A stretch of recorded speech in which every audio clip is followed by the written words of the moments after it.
My students. तो कैसे हैं आप सब? I hope you are all good.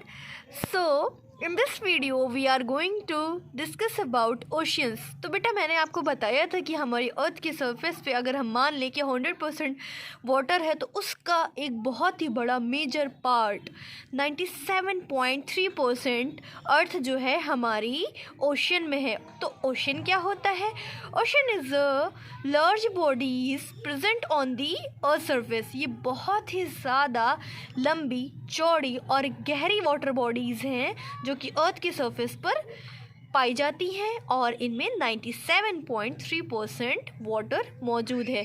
तो आइए डिस्कस करते हैं हम इस टॉपिक में कि हमारे अर्थ पर कितने ओशंस हैं और उनको हम कैसे याद कर सकते हैं। तो बेटा मैंने यहाँ पर आपके लिए एक ट्रिक बनाई है जिसको हम याद कर सकते हैं इन द फॉर्म ऑफ पैसा। पैसा में पी जाता है पैसिफिक ओशन के लिए, A for Atlantic ocean, I for Indian ocean and S for southern ocean जिसको हम अंटार्कटिक ओशियन भी कहते हैं, and last A is goes for Arctic ocean.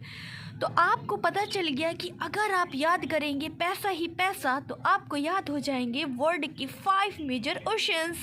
तो इसी के साथ हम आगे बढ़ते हैं और मैप के थ्रू भी समझते हैं। देखिए यहाँ पे एक मैंने छोटा सा मैप पेस्ट किया है जिसमें आपको समझ में आएगा कि हमारे ओशंस की एक्चुअल लोकेशन क्या है। ये देखिए, पहला है जो पी से है Pacific ocean, second is Atlantic ocean and the third one is Indian ocean, fourth one is Antarctic ocean जिसको हम सदर्न ओशियन भी कहते हैं, and the fifth and last one is Arctic ocean. Arctic ocean, अच्छा बेटा एक चीज़ आप और देख रहे होंगे कि पैसिफिक ओशियन की जो मैंने जगह दिखाई है वो इधर भी दिखाई है और यहाँ पे दिखाई है जिसमें मैंने सर्कल नहीं बनाया।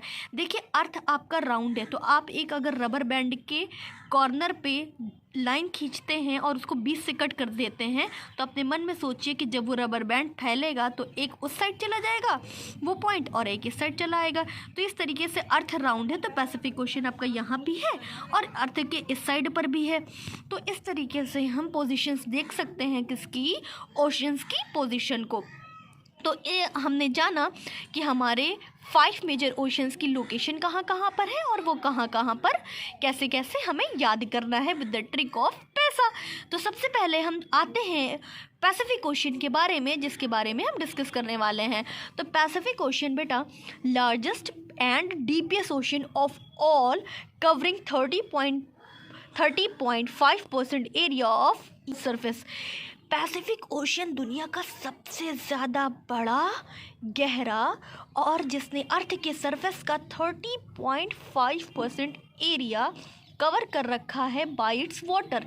मतलब हमारे पास 97.3% वाटर है ओशंस में जिसका 30.5% हिस्सा किसने ले रखा है, पैसिफिक ओशन ने। तो आप सोचिए कि पैसिफिक ओशन कितना बड़ा और कितना गहरा ओशन है। ठीक है, इसका शेप कैसा है, ये रफली ट्रायंगुलर इन शेप है। अब बिल्कुल ट्रायंगुलर जैसे आपका पिज़्ज़ा होता है वैसे तो हो नहीं जाएगा क्योंकि पिज़्ज़ा तो ट्रायंगुलर शेप का होता है। तो ये रफली ट्रायंगुलर है कि जिसको अगर हम देखने के बाद ये पता चलेगा कि ये थोड़ा सा ट्रायंगुलर शेप में आ रहा है, इसलिए मैंने बोल दिया कि ये क्या है, रफली ट्रायंगुलर इन शेप है।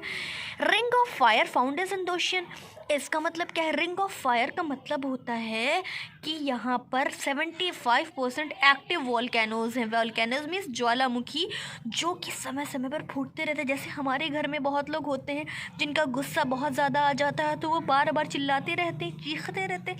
इस तरीके से हमने नाम दे दिया रिंग ऑफ फायर। अच्छा मैं इसलिए धीरे बोल रही हूँ, अगर वो सुन लेंगे तो अभी भी डांटेंगे कि अच्छा हम लोगों को गुस्से वाला बोला जा रहा है। हो सकता है आप में से ही कोई ना कोई हो, तो अगर आप गुस्सा करते हैं तो ऐसा नहीं करेंगे। तो पैसिफिक ओशन में पाया जाता है रिंग ऑफ फायर। अगर आपसे कोई क्वेश्चन पूछे कि ring of fire found in which ocean तो आपको बताना है पैसिफिक ओशन। इसके चारों तरफ वॉल्केनो ही वॉल्केनो है जिसने पूरा रिंग बना रखा है। That's why it is known as ring of fire. Fire क्यों कहा जा रहा है? क्योंकि उसमें से मैग्मा और लावा निकलता है जो बहुत ही हॉट होता है और वो बिल्कुल फायर की तरह ही बाहर निकलता है। इस वजह से हम लोगों ने नाम दे दिया पैसिफिक ओशन। अब हम बात करते हैं इसकी गहराई की कि इसके डीपेस्ट प्लेस को क्या कहते हैं। तो इसके डीपेस्ट प्लेस को हम बोलते हैं मैराइना ट्रेंच। ये बहुत ही तगड़े से फेमस भी है कि I like you by the मराइना trench of my heart. मैं तुम्हें इतना पसंद करता हूँ या करती हूँ जितनी मेरी दिल की गहराई है, जितना पैसिफिक ओशियन की गहराई है, मराइना ट्रेंच जैसी। ऐसा बच्चे इसलिए कहते हैं क्योंकि उन्हें इस वर्ड को पता होता है कि इससे ज़्यादा गहरा दुनिया में कुछ है ही नहीं। So let's come to the another ocean which is known as the Atlantic ocean of the world. Atlantic ocean बेटा सेकंड लार्जेस्ट ओशियन होता है इस पूरे वर्ल्ड का।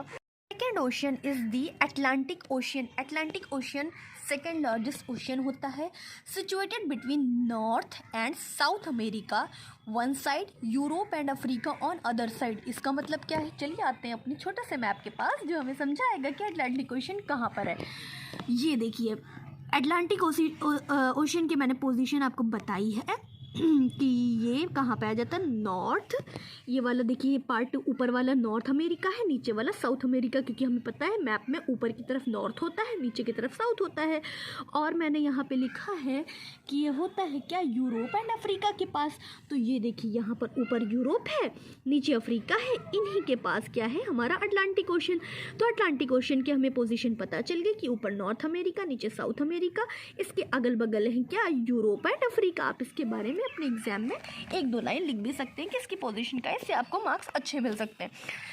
Busiest ocean of the world from the point of view of commerce and trade। POV means point of view of commerce and trade। ये बहुत ज़्यादा busiest ocean है, ऐसा नहीं कि ये पूरा टाइम कॉल पे बिजी रहता है। ये इसलिए बिजिएस्ट ओशन कहा जाता है क्योंकि इसके आसपास आपने पता किया ना अभी अभी कि अफ्रीका है, यूरोप है, नॉर्थ एंड साउथ अमेरिका है, इतने बड़े बड़े कॉन्टिनेंट्स प्रेजेंट हैं। इस वजह से ये ट्रेड मतलब बिजनेस के लिए और कॉमर्स के लिए इसमें शिप्स चलती रहती हैं, आती जाती रहती हैं। That's why it is known as the busiest ocean of the world. इसका डीपेस्ट प्लेस क्या है, इसका डीपेस्ट प्लेस है प्यूर्टो रिको ट्रेंच। हमारे पास पैसिफिक ओशियन का डीपेस्ट प्लेस था Mariana trench and the Atlantic ocean's deepest place is Puerto Rico trench. ये सब पॉइंट अगर आप अपने एग्जाम्स में लिख देंगे तो बहुत ही ज़्यादा आपको अच्छे नंबर मिलने वाले हैं। अच्छा let's come to the interesting fact. बहुत बार आपने सुना होगा कि बरमूडा ट्रायंगल के ऊपर से कोई एरोप्लेन या कोई हेलीकॉप्टर नहीं गुजरता है, कोई गुजरेगा तो उसको डेविल खा जाएगा। ऐसा कुछ नहीं है बेटा, यहाँ पे हवा जो होती है वो इतनी तेज़ी से चलती है कि वहाँ पर आने वाले सभी प्लेन्स, एरोप्लेन्स, जेट प्लेन्स उसके अंडर आ सकते हैं, उसकी चपेट में आ सकते हैं और वो क्रैश हो सकते हैं, वो बर्न हो सकते हैं, वो टूट सकते हैं, वो डैमेज हो सकते हैं। That's why it is known as the devil's triangle. तो आगे से आपसे कोई कहेगा कि क्या आप बरमूडा ट्रायंगल के बारे में जानते हैं, वो बहुत ही डरावनी जगह है, तो आप उसे बताइए कि ऐसा कुछ भी नहीं है। ओशंस के ऊपर आपको पता है कि पानी भाप बन करके ऊपर उड़ता है, उस जगह पर हवा बहुत ज़्यादा होती है। दैट्स वाई वहाँ पर बरमूडा ट्रायंगल पाया जाता है और इसीलिए प्लेन उड़ना पॉसिबल नहीं है। Now come to the third ocean, it is the Indian ocean. Indian ocean is the third largest ocean of the world. ये पाया जाता है situated between south Asia, Africa and west Australia. ये देखिए ocean की position क्या है कि ये पाया जा रहा है, ये देखिए मैप में छोटा सा जो येलो वाला पोर्शन है एशिया का, उसमें क्या है नीचे की तरफ इंडियन ओशियन है। तो इंडिया के नीचे पाया जाने वाला जो ओशन है उसको हम क्या बोलते हैं, इंडियन ओशियन। इसके बारे में आपको 2 पॉइंट्स बहुत ही तेज़ी से याद रखने हैं कि ये ट्रायंगुलर इन शेप है, इसका डीपेस्ट प्लेस है जावा ट्रेंच जिसको हम सुंडा डबल ट्रेंच भी कहते हैं, और ये पहला दुनिया का ऐसा ओशियन है जो किसी कंट्री के नाम पर रखा गया, और वो कंट्री आपकी कौन सी है, हमारा भारत देश महान, और लवली इंडिया। ये सारी चीज़ें आपने याद कर ली अगर, तो उसके बारे में एक और भी पॉइंट है कि हमारे इंडियन ओशियन को बहुत इम्पॉर्टेंट माना जाता है क्योंकि यहाँ पर पाया जाता है oil reserves. Oil reserves means अगर हम इस ओशियन के आसपास खुदाई करेंगे तो हमें बहुत ही ज़्यादा अमाउंट में क्या मिलेगा, ऑयल मिल सकता है। That's why it is known as the oil reserves. Okay, so it is the third largest ocean of the world, deepest place is Java trench. Now come to the fourth ocean, it is the southern ocean, fourth largest ocean, also known as Antarctic ocean because it surrounds Antarctica and occupies about 4% of the earth surface area.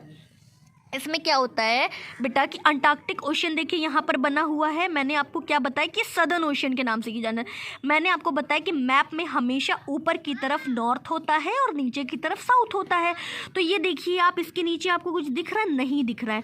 तो ये Antarctic ocean या southern ocean, इसलिए इसको Antarctic ocean कहा जा रहा है क्योंकि इसने घेर के रखा हुआ है पूरे अंटार्कटिका को। That's why it is known as this Antarctic ocean, और ये पोजीशन इसकी साउथ में है। That's why it is known as the southern ocean.